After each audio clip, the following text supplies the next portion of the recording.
आज की कहानी का शीर्षक है शादी का दबाव। सुबह के 7 बजे थे। अलार्म नहीं बजा था, फिर भी आदित्य की नींद खुल गई। वजह वही पुरानी थी। रात भर दिमाग में चलता एक ही सवाल, अब तक शादी क्यों नहीं हुई। आदित्य 29 साल का था।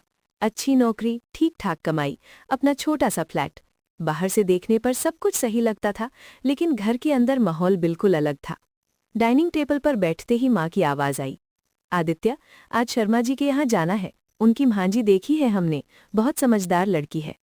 आदित्य ने चुपचाप चाय का घूंट लिया। नहा कहा, नना। पिताजी ने अखबार से नजर उठाए बिना जोड़ दिया, अब और देर ठीक नहीं है, लोग क्या कहेंगे, रिश्तेदार रोज पूछते हैं। आदित्य जानता था ये चिंता बुरी नहीं थी, लेकिन ये चिंता उसकी जिंदगी से ज्यादा समाज की इज्जत के लिए थी। हर रविवार कोई ना कोई रिश्तेदार आता। कोई हंसकर कहता, इतना पढ़ा लिखा लड़का है फिर भी कुंवारा। कोई सलाह देता, आजकल ज्यादा सोचने की जरूरत नहीं, बस शादी कर लो। कोई डराता, उम्र निकल गई तो लड़की नहीं मिलेगी। आदित्य मुस्कुरा देता, लेकिन अंदर कुछ टूटता जाता। असल बात ये थी कि आदित्य शादी से डरता नहीं था, वो डरता था गलत शादी से।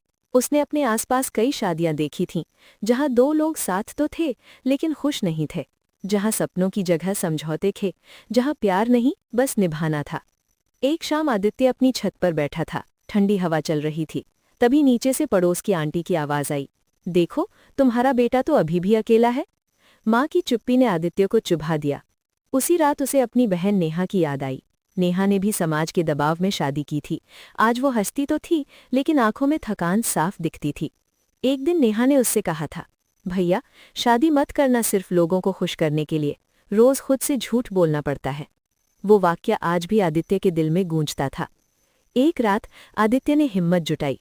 माँ, उसने धीरे से कहा, क्या शादी सिर्फ इसलिए करनी जरूरी है क्योंकि मेरी उम्र हो गई है। माँ चौंक गई, तो और क्यों?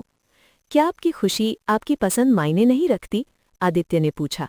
माँ कुछ देर चुप रहीं, फिर बोली, हम डरते हैं बेटा, समाज से, सवालों से। आदित्य की आवाज कांप गई।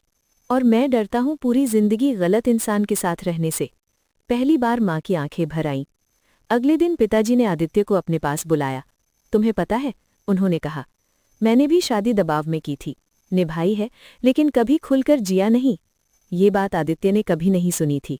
पिताजी ने आगे कहा, अगर तुम्हें समय चाहिए तो लो, लोग कुछ दिन बोलेंगे फिर भूल जाएंगे, लेकिन तुम्हें अपनी जिंदगी रोज जीनी है।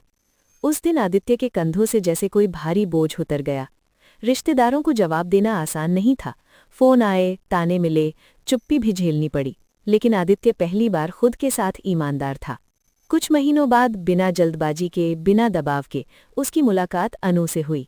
न ज्यादा दिखावा, न बड़ी बातें, बस सच्ची बातचीत, समझ और सम्मान। शादी तय हुई, इस बार समाज के लिए नहीं, दो लोगों की सहमति से। शादी एक रस्म नहीं, एक जिम्मेदारी है, और जिम्मेदारी समय से नहीं, समझ से निभाई जाती है। समाज सवाल पूछ सकता है, रिश्तेदार दबाव बना सकते हैं, लेकिन जिंदगी आपको खुद जीनी होती है।